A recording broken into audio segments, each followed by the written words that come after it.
Magandang umaga sa lahat. Ako nga pala si Ginoong Alberto at ako ang magiging guro ninyo sa umaga ito.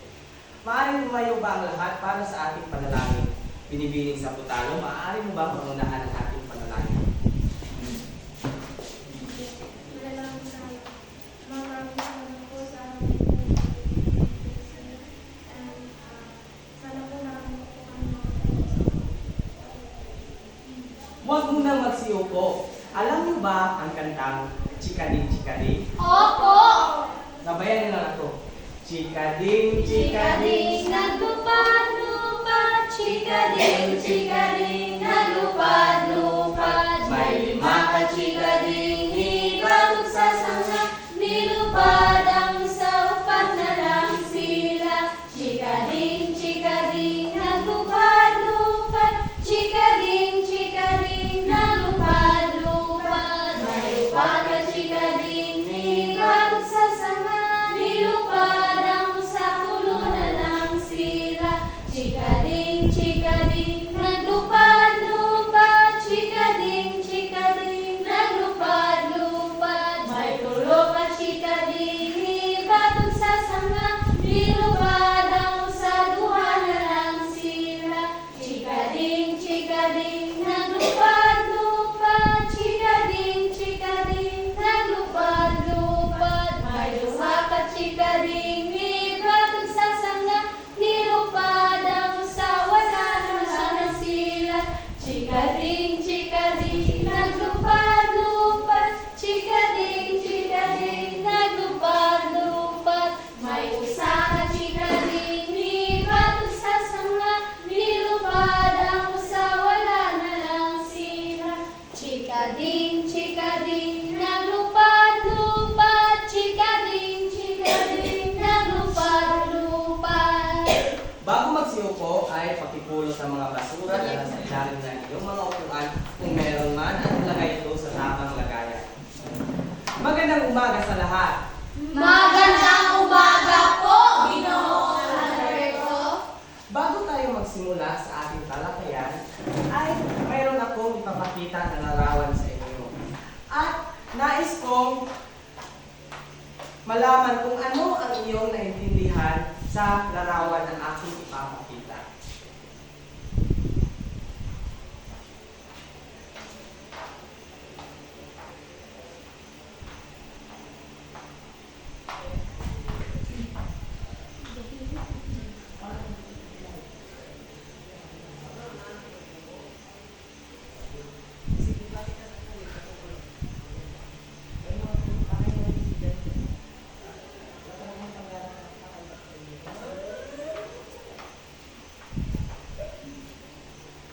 Sa unang tingin ninyo sa larawan, ano ang inyong masasabi? Mga pinapanood sa telebisyon. Tama, mga palabas sa telebisyon. Binibining katubis. Sa tingin mo, anong klaseng palabas sa telebisyon ang mga ito?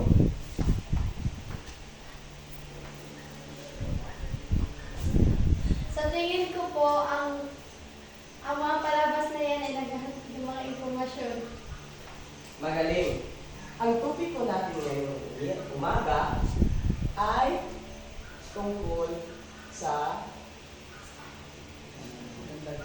dokumentaryo at mga kahalagahan at hadlang sa epektibong panunood. Ano nga ba ang panunood? Mga bata, sa tingin niyo, ano ang panunood?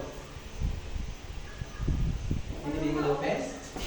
Ang panonood ay isang proseso ng pagmamasid ng panonood sa palabas, video recording at iba pang visual media. Magaling.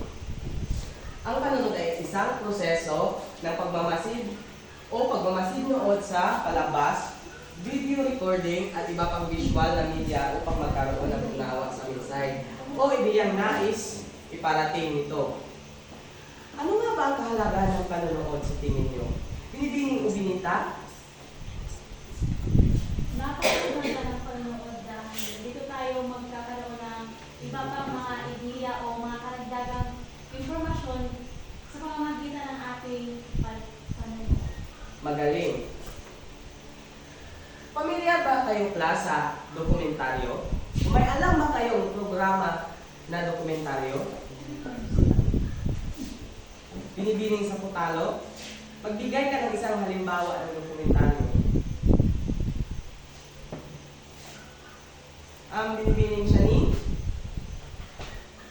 Para sa akin, ang halimbawa ng dokumentaryo, halimbawa, ang mga research mo, isang dokumento na kung saan maraming laman at saka halimbawa mga video, mga documents sa iyong cellphone. Magaling. Ang dokumentaryo, binibining sa putalo, maaari mo ba masahin? Dokumentaryo. Ang dokumentaryo ay isang uri ng pelikula o produksyon na naglalayong may pakita o mailahad ang totoong pangyayari, impormasyon o kaganapan. Karaniwang ginagamit ito upang maghatid ng impormasyon, edukasyon o pagpapakita ng totoong kalakaran ng mga bagay. Napaka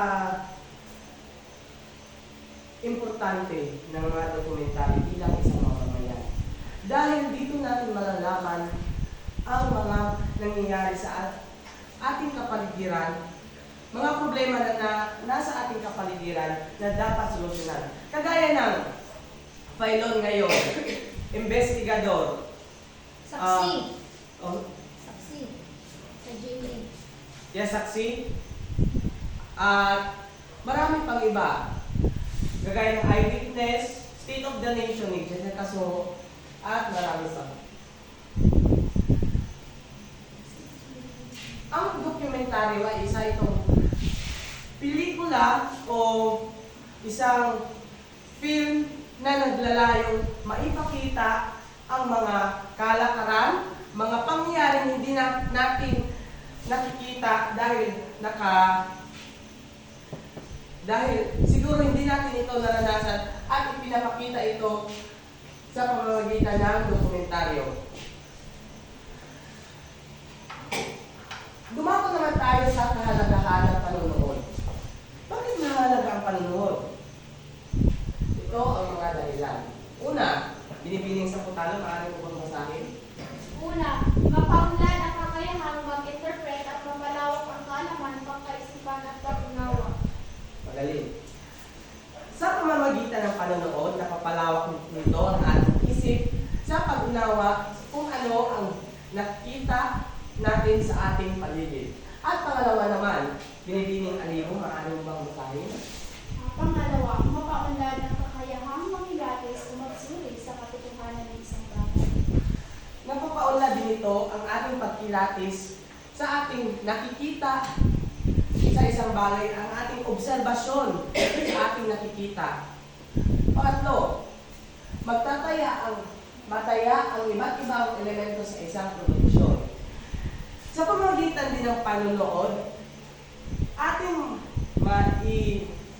ma-critic ang ating napanood na mga films, mga movies.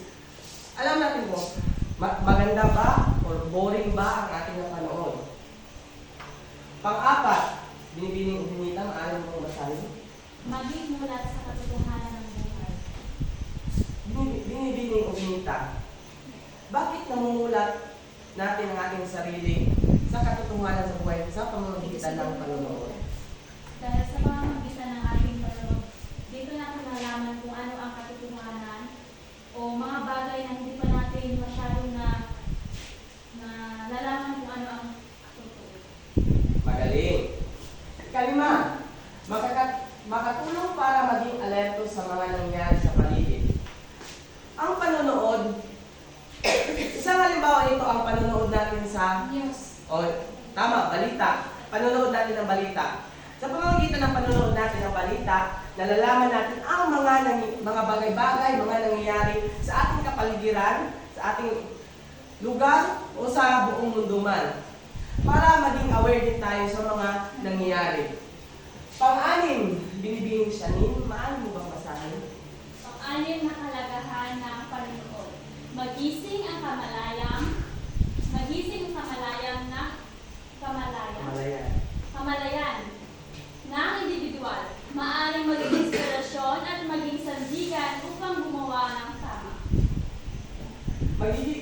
kapag nanonood tayo ng mga kagaya ni Sir Vilocura, di ba na-inspire tayo sa kanya, manood sa kanya kapag nagsasalita siya? Dahil napakagaling niyang magsalita. Sa pamamagitan din ng panonood, dito natin makukuha ang mga bagay-bagay na ating gustong gawin kagaya. Gusto natin gumawa ng design sa ating gagawing scrapbook na hinabili ng ating mga profesor. Manonood tayo sa YouTube, sa Facebook, or sa anumang video platform na ating para makakuha tayo ng ideya. Dumako naman tayo sa mga salik ng panonood. Una, karamdaman. Sa tingin nyo, anong karamdaman ang nagiging salik sa panonood? Binibining sa putalo? Ang karamdaman sa pagkikita ng panonood, depende kung anong klase yung napapanood mo. Kapag halimbawa, yung pinapanood mo is nakakalungkot or nakakalungkot na palabas, yun yung marunong sa Madali. Ang mga karamdaman na salik sa panonood. Pag sinabi natin panonood, anong sense ng ating katawan, ng ating ginagamit? Sense of Sense of sight. humor. Sight. At humor. Dalawa. Sense of Hearing. hearing. Pag may problema ka sa mata o sa tenga, ay nagiging hadlang ito sa epektibong panonood. Pangalawa naman, maling pag-unawa sa nakikita. Kapag meron tayong mga pelikula o mga videos na pinanood at hindi natin maayos na intindihan, itong ang mga mensahe na nais iparating ng video or ano bang mga dulaan ba ay maaaring hindi natin maunawaan ng klaro ang ating napanood. Pangatlo, kapansanan sa mata.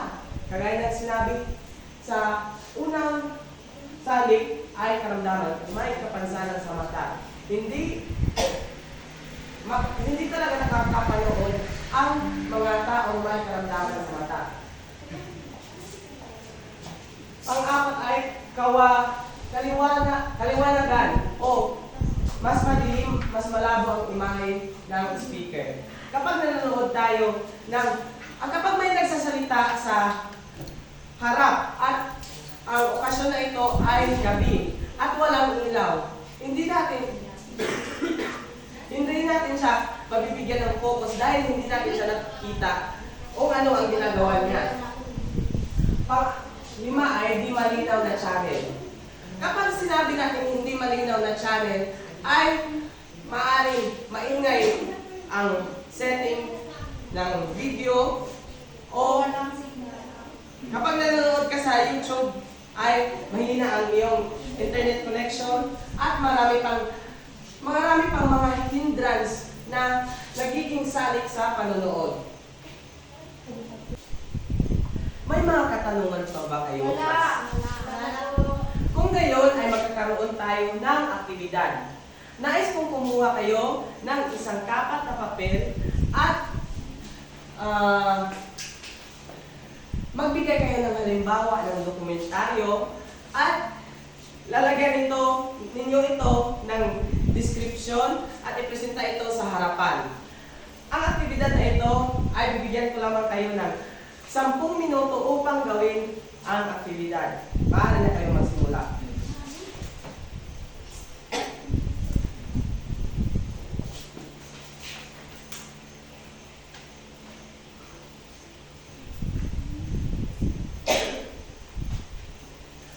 Klase, dahil kulang tayo sa oras ngayon, ay ang inyong mga ginawa ay ipipresenta ninyo na lamang sa susunod na pagkikita. May mga katanungan ba kayo? Kung wala, ako ang magtatanong. Ano nga ba ang panonood, Binibining Banyares? Ang panonood ay marami itong mahulugan sapagkat para sa akin, ang panonood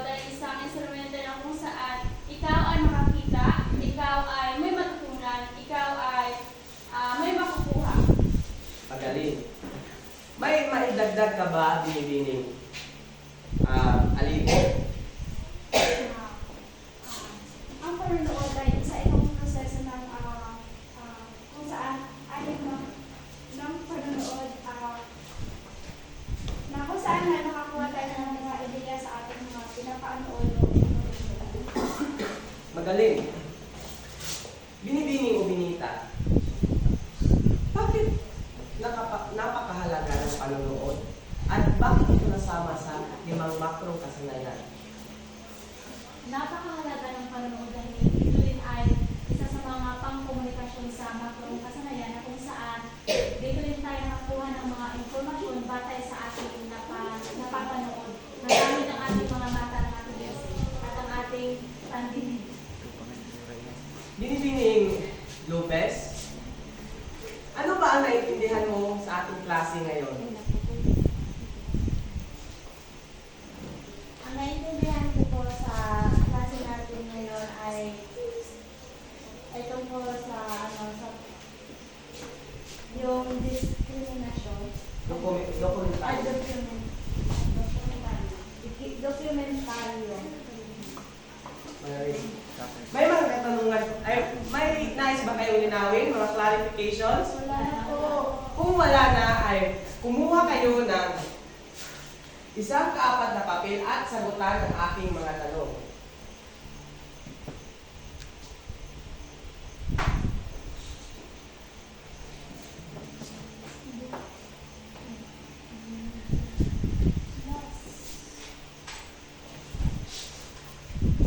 Unang katanungan, enumeration ito, klase. Magbigay ng 3 halimbawa ng dokumentaryo.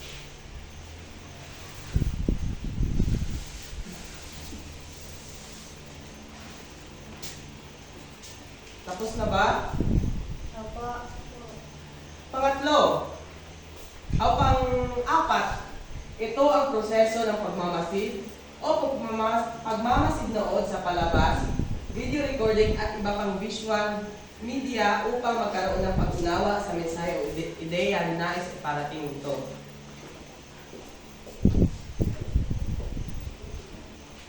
Pang-5, ang dokumentaryo o dokumentaryo ay isang uri ng pelikula, produksyon na naglalayang maipakita o mailahad ang totoong pangyari, impormasyon o kaganapan. Magbigay ng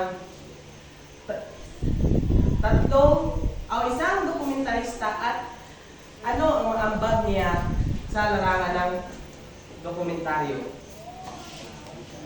Tapos na ba, class? Tapos na po. Kung gayon ay ipasa niyo sa akin ang inyong mga papel at ang inyong takdang aralin ay pagsaliksik kung bakit magkaugnay ang 5 makrong kasanayan. Ang makikinig, pagsasalita, pagsulat, pagbabasa at panonood. Maraming salamat, klase.